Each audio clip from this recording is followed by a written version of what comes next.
Bismillahirrahmanirrahim. Assalamualaikum warahmatullahi wabarakatuh.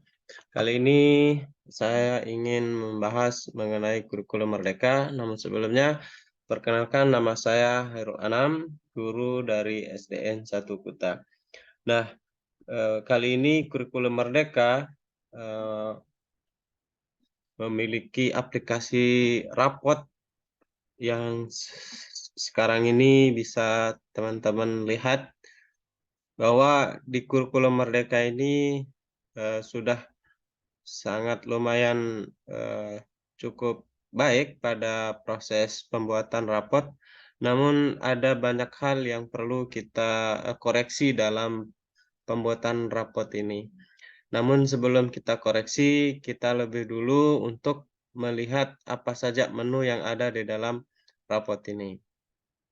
Nah, rapot yang dibuat oleh Kemendikbud ini sesuai dengan Kemendikbudristek, panduan pembelajaran dan asesmennya, ada data sekolah tentunya pasti ditaruh di rapot ini, kemudian data siswa, kemudian mata pelajaran.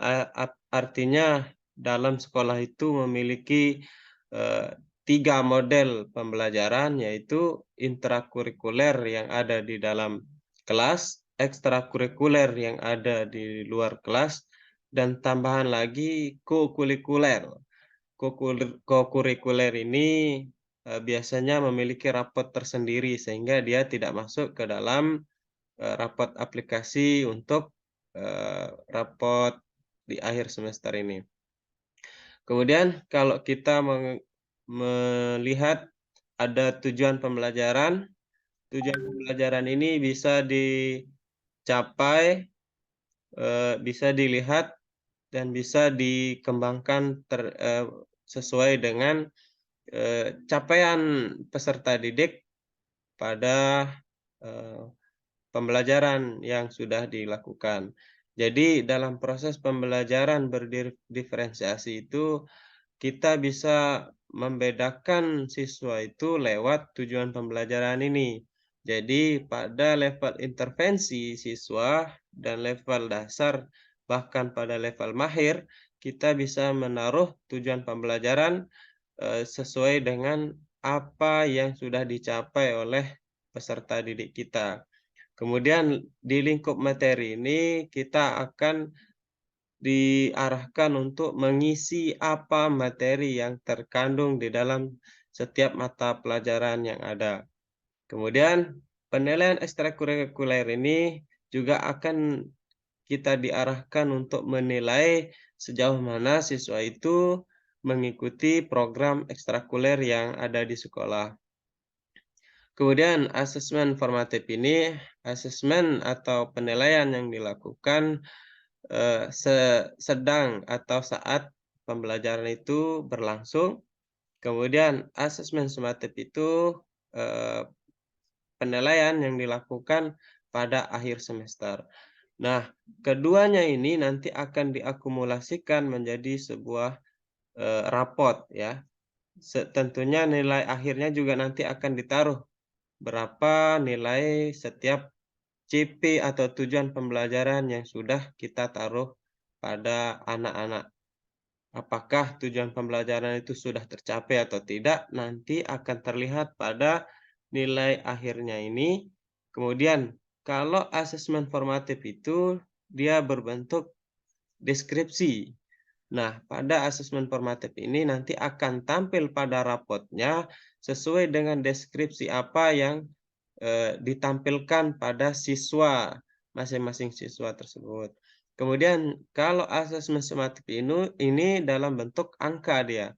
Jadi ketika kita klik asesmen sumatif nanti akan muncul tujuan pembelajaran mana yang Bapak Ibu gunakan pada pembelajaran di akhir semester itu. Kemudian pada siswa itu nanti ibu bapak guru akan menaruh nilai yang ada yang siswa itu capai. Sehingga nanti akan berbentuk leher atau leger atau bisa kita sebut dengan nilai akhir Jadi nilai akhir ini semua mata pelajaran dan semua siswa akan diperlihatkan nilainya di sini. Kemudian pada, eee, sampul raport nanti sesuai dengan apa yang sudah ditulis pada data sekolah dan data siswa itu. Kemudian pada raport nanti ada dua item. Ketika klik ini nanti ada 2 item, apakah, ketika mau print raportnya terlihat, print out atau, eee, print preview. Jadi bisa dilihat sebelum raport itu di-print. Nah, kalau ini mutasi ada siswa yang keluar, sehingga nanti ketika kita taruh siswa di sini, semua siswa, kemudian ada siswa yang keluar, bisa kita taruh satu di sini. Oke, kita mulai saja. Namun catatan saya pada rapot ini adalah, untuk rapot ini saya buat semua CP pada mata pelajaran dari semester 1 dan semester 2. Jadi kalau kita sedang berada di semester 1, kita akan mengambil semua TP atau tujuan pembelajaran yang berada pada, semester 1 begitu. Jadi saya buat ini, nanti rapot untuk saat ini masih saya cantumkan semua CP ya, tujuan pembelajaran yang ada. Jadi silahkan Bapak Ibu guru ambil CP yang digunakan pada semester tersebut gitu ya, sesuai dengan level anak didik Anda. Jika dihapus nanti, eee, jangan dihapus ya, nanti, dicantumkan di deskripsi mana saja siswa akan dicapai. Jadi, silahkan Ibu, Bapak guru, tujuan pembelajaran pada kelas 4 ini sudah saya cantumkan, tinggal Bapak Ibu memilih tujuan pembelajaran yang sesuai dengan siswa pada semester apa yang Bapak Ibu gunakan pada rapot ini. Kemudian yang kedua, saya menaruh link agar memudahkan Bapak Ibu dalam mencari, CP, agar memudahkan Ibu mencari CP menaruh pada tujuan pembelajaran pada setiap mata pelajaran. Jadi bisa diklik di sini nanti, kemudian, eee, akan ditampilkan CP-CP yang ada di, kurikulum Merdeka. Oke, kita mulai saja ya. Pada yang pertama data sekolah. Jadi petunjuknya ini mulailah secara berurutan dari kiri, dari sini terlebih dahulu, setelah itu nanti akan dilanjutkan sesuai dengan urutan ini. Jadi untuk mempermudah untuk memahami rapot ini, maka dimulai pada urutan yang pertama, data sekolah. Nah, pada data sekolah ini kita bisa menulis, eh, sesuai dengan data di sekolah kita, kemudian kepala sekolah kita, kemudian ada kelas, fase, semester, tahun ajaran, dan tahun pembuatan rapot atau pembagian rapot. Jadi yang perlu kita pahami di sini adalah pada penulisan pada kelas. Karena kalau kita menulis kelas tidak sesuai dengan yang ada di sini, maka nanti akan ditolak, ya. Coba kita tulis, misalkan kelas 4 gitu. Nanti akan tertolak karena nilai yang tercantum tidak sesuai dengan nilai yang seharusnya ditulis pada, aplikasi ini. Jadi, saran saya ketika menulis itu harus kita lihat pada pojok kanan ini. Jadi kita bisa memilih kelas mana yang kita ampu pada, semester itu gitu. Kemudian kelasnya juga tidak bisa ditulis karena sudah di-setting agar memudahkan Ibu untuk memilih semester berapa dan, eee, yang mana mau digunakan pada saat semester itu. Jadi semua semua semester ini, semester 1 dan semester 2 ini menggunakan aplikasi yang sama. Jadi perlu sekali Bapak Ibu guru untuk menaruh semua TP atau semua CP atau semua tujuan pembelajaran agar bisa digunakan pada semester 1 dan semester 2 tanpa membuat ulang atau tanpa menggunakan 2 aplikasi pada rapot. Setelah itu kita kembali ke selanjutnya, data siswa. Data siswa ini kita harus menaruh sesuai dengan apa yang tercantum pada Dapodik ya, atau bisa dilihat pada KK atau akte kelahiran anak.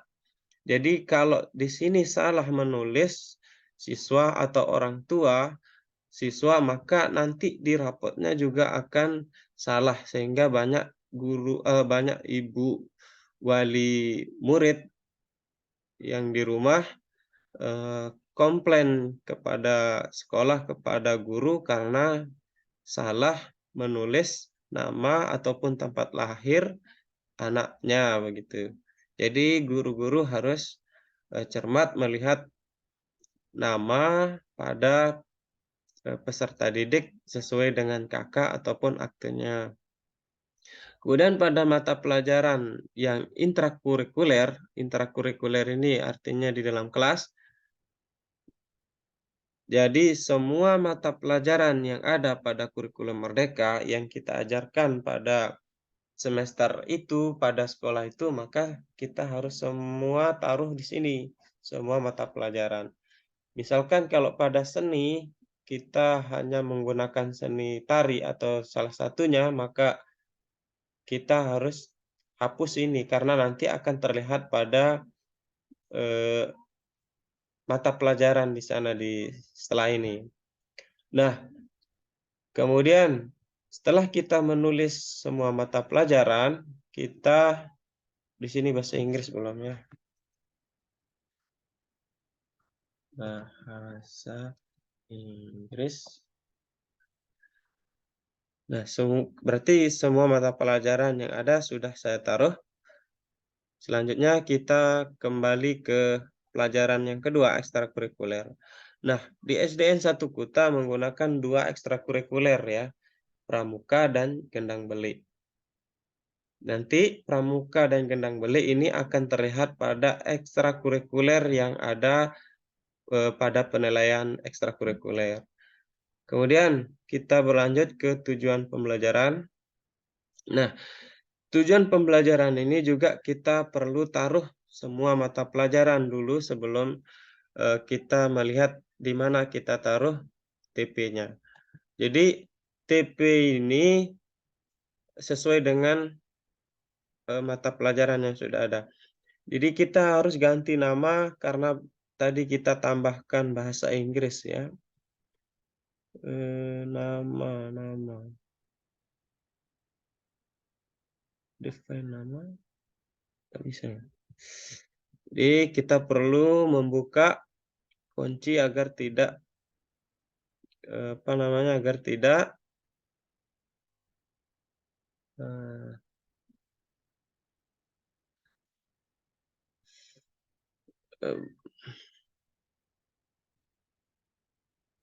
jadi kita bisa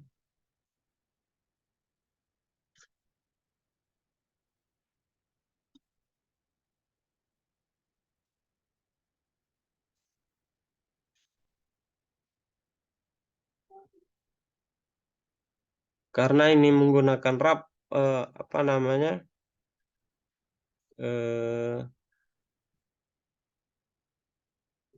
dikunci jadi tidak bisa ditulis ya.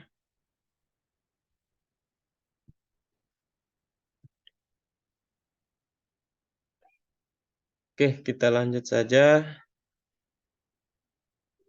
pada mata pelajaran selanjutnya. Kita misalkan mau lihat bahasa Indonesia. Nah, kita bisa menaruh mata pelajaran atau TP yang ada pada kelas tersebut. Jadi guru harus menaruh CP sesuai dengan elemen yang ada, tetapi kita juga boleh menaruh TP sesuai dengan apa yang sesuai dengan kemampuan anak peserta didik kita ya. Jadi dalam proses diferensiasi itu terlihat pada tujuan pembelajaran yang kita taruh di sini. Jadi ketika kita menaruh anak kita pada level intervensi hanya bisa membaca kata membaca kata, maka nanti ini akan muncul pada, deskripsi atau pada rapot yang, dicetak nanti. Kemudian lingkup materi.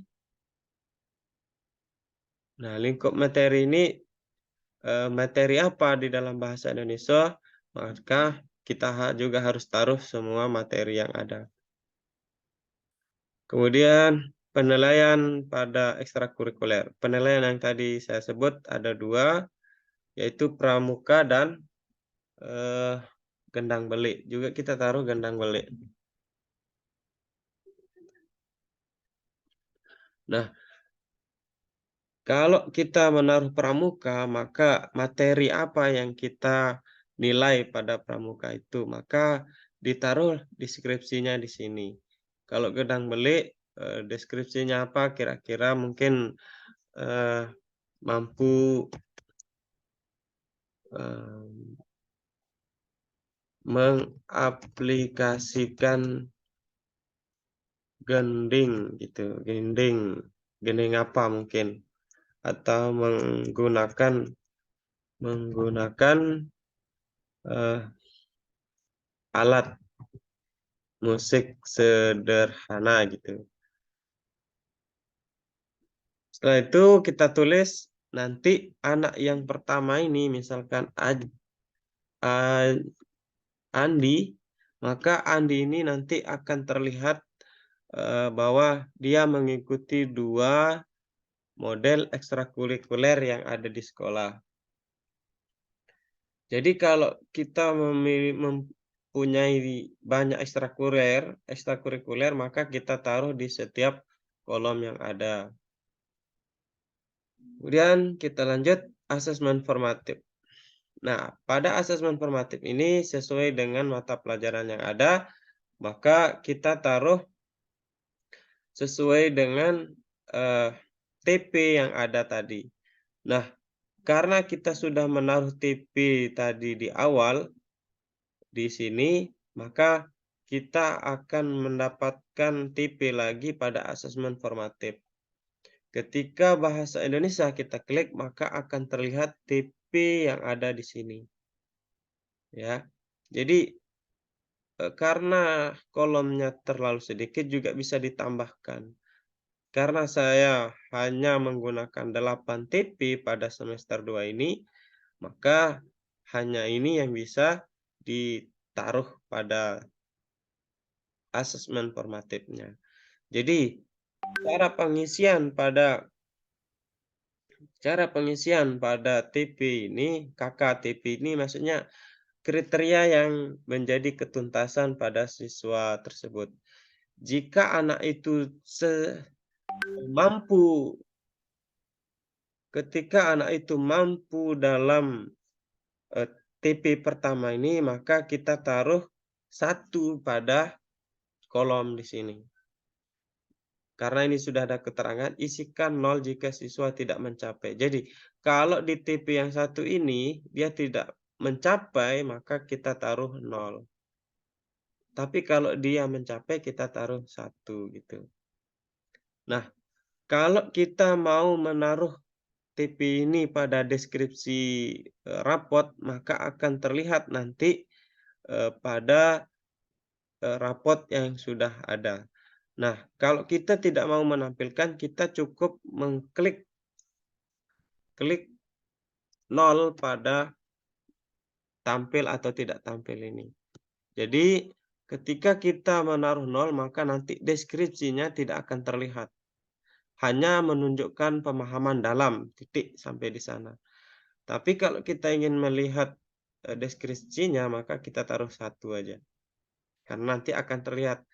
Nah, kalau kita menaruh 0 di sini, terus kita menaruh 1 pada, maka tetap nanti tidak akan terlihat, apa namanya, deskripsinya, karena nilainya dia tidak tidak mencapai pada TP ini gitu.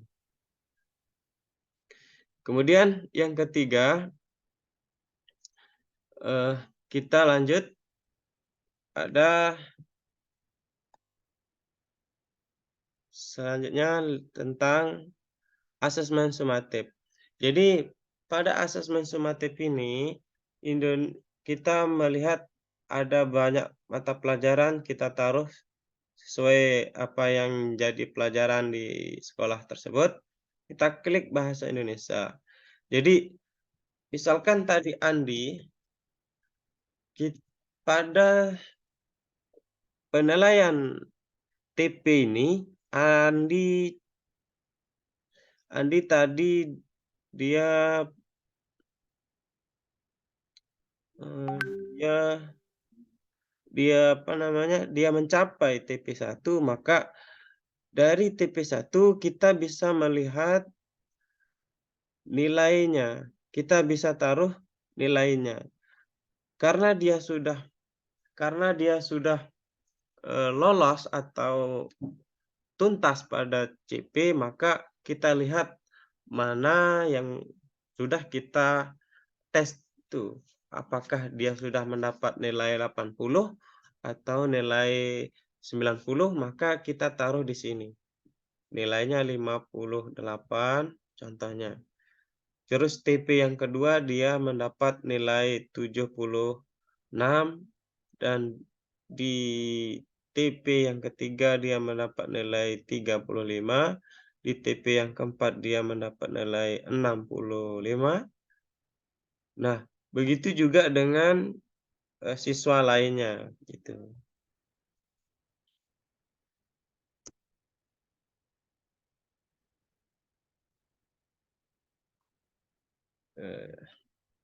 C, D nama siswa. Nah, ketika kita sudah mengisi semua CP dan semua nilai pada siswa, maka akan terlihat nilai akhir pada siswa tersebut. Ya, nilai akhir sumatif lingkup materi. Jadi semua materi yang sudah kita taruh itu, maka akan terlihat rata-ratanya. Dari mana datang rata-rata? Itu jumlah semua ini dibagi dengan 4, karena 4 dia materi yang ada. Kemudian kalau kita memiliki 2, apa namanya, 2 2 tes, maka kita taruh semua nilai yang ada. Misalkan di dalam bahasa Indonesia ada, eee, ada menyimak begitu. Jadi konversikan nilai menyimak itu dengan angka supaya nanti kita bisa taruh di nilai sumatifnya begitu. Jadi ketika kita mencari disiplin anak, maka konversikan disiplin itu menjadi sebuah angka. Ketika dia apa namanya, disiplin, tidak disiplin, kurang disiplin, maka ketiga ini nanti harus memiliki nilai gitu. Kalau dia hanya mendapatkan, eee, hanya kadang-kadang disiplin, berarti nanti kadang-kadang disiplin ini harus diberikan skor begitu, supaya bisa dimasukkan ke dalam nilai sumatif. Atau jika tidak ingin ditampilkan juga tidak mengapa, bisa kita hapus begitu. Nah, karena di sini ada tes, karena kita menggunakan tes tulis, maka kita harus, apa namanya, wajib kita taruh gitu. Kemudian, kita taruh nanti ini otomatis akan terlihat nilai rapotnya 69,25. Coba kita lihat apakah, eee, nilai akhirnya terlihat. Nah, ternyata Andi mendapat nilai yang 69,25 sesuai dengan apa yang ada pada nilai sumatif yang sudah dia capai. Nah, ini leher ini akan menjadi, panduan Bapak Ibu ketika nanti anak itu naik kelas, gitu. Kemudian kita akan melihat pada sampul rapot. Nah, sampul rapot tidak jauh beda dengan kurikulum 13, masih sama. Ya, karena ini belum saya isi. Kemudian coba kita lihat pada rapot anak. Nah, tadi namanya Andi ya? Oh, belum kita tulis di nama siswa. Kita taruh Andi. Maka nanti akan terlihat pada rapotnya nama Andi gitu. Tadi yang kita taruh nilai adalah bahasa Indonesia. Jadi ketika dia muncul TP yang sudah kita klik satu tadi, maka di sini akan muncul Andi menunjukkan pemahaman dalam memaknai pesan dari sebuah informasi, memahami aturan yang lebih kompleks saat berpartisipasi dalam kegiatan kelompok besar, main dan olahraga. Andi membutuhkan bimbingan. Jadi kenapa ini muncul deskripsi muncul ini? Karena pada deskripsi tadi, pada deskripsi sumatif atau formatif, kita mengklik angka 1. Jadi dia angka 1 karena dia mencapai, maka kita taruh angka 1, maka di deskripsinya juga akan terlihat seperti CP yang ada pada eh, penilaian formatif tadi. Nah, mungkin hanya itu yang bisa saya sampaikan. Mohon maaf jika ada kata-kata yang salah. Eee, aplikasi rapot ini masih jauh dari kata sempurna kalau kita melihat dari, model pembelajaran berdiferensiasi, kita eee, masih manual dalam menulis tujuan pembelajaran sesuai dengan level anak kita.